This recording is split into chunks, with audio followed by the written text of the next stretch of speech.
Chapter 1. He began his new life standing up, surrounded by cold darkness and stale, dusty air. Metal ground against metal. A lurching shudder shook the floor beneath him. He fell down at the sudden movement and shuffled backwards on his hands and feet, drops of sweat beading on his forehead despite the cool air.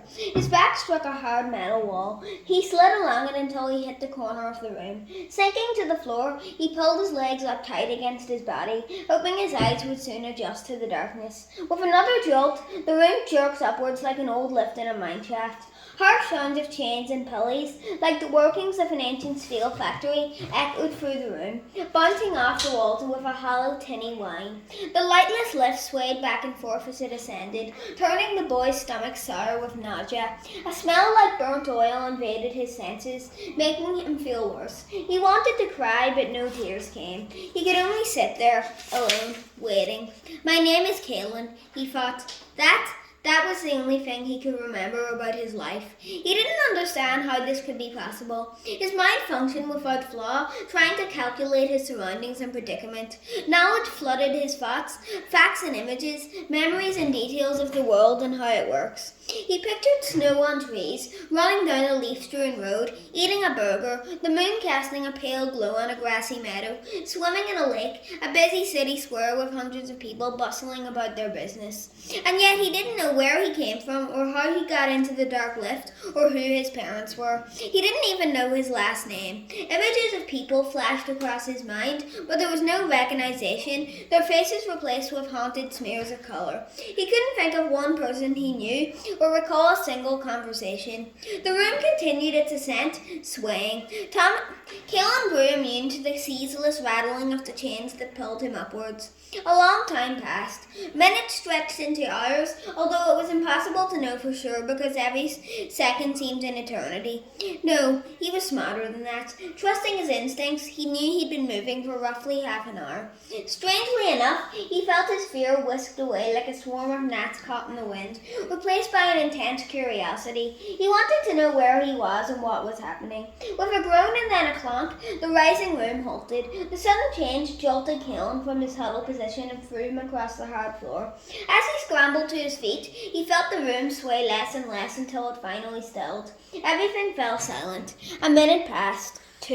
He looked in every direction but only saw darkness. He felt along the walls again, searching for a way out, but there was nothing, only the cool metal. He groaned in frustration. His echo amplified through the air, like the haunted moan of death. It faded and silence returned. He screamed, called for help, pounded on the walls with his fists. Nothing. Caelan backed into the corner once again, folded his arms and shivered, and the fear returned. He felt a worrying shudder in his chest, as if his heart wanted to escape, to flee his body. "Someone! Help! Me!" he screamed. Each word ripped his throat raw. A loud clank rang out above him and he sucked in a startled breath as he looked up. A straight line of light appeared across the ceiling of the room, and Caelan watched as it expanded. A heavy grating sound revealed double sliding doors being forced open. After so long in darkness, the light stabbed his eyes. He looked away, covering his face with both hands. He heard noises above, voices, and fear squeezed his chest. "Look at that shank. How old is he? Looks like a clunk in a t-shirt. You're the clunk, shuckface. Dude, it smells like feet down there. Hope you enjoyed the one-way trip, Greenie. Ain't no ticket back, bro." Caelan was hit with a wave of confusion, blistered with panic. The voices were odd, tinged with echo. Some of the words were completely foreign, others felt familiar. He welled his eyes to adjust as he squinted towards the light and those speaking. At first he could only see shifting shadows, but they soon turned into the shapes of bodies. People bending over the hole in the ceiling, looking down at him, pointing. And then, as if the lens of a camera had sharpened its focus, the faces cleared. They were boys, all of them. Some young, some older. Caelan didn't know what he'd expected, but seeing those faces puzzled him. They were just teenagers. Kids. Some of his fear melted away, but not enough to calm his racing heart. Someone lowered a rope from above, the end of it tied into a big loop. Caelan hesitated, then stepped into it with his right foot and clutched the rope as as he was yanked towards the sky. Hands reached down, lots of hands, grabbing him by his clothes, pulling him up. The world seemed to spin, a swirling mist of faces and colour and light. A storm of emotions wrenched his gut, twisted and pulled. He wanted to scream, cry, throw up. The chorus of voices had grown silent, but someone spoke as they yanked him over the sharp edge of the dark box.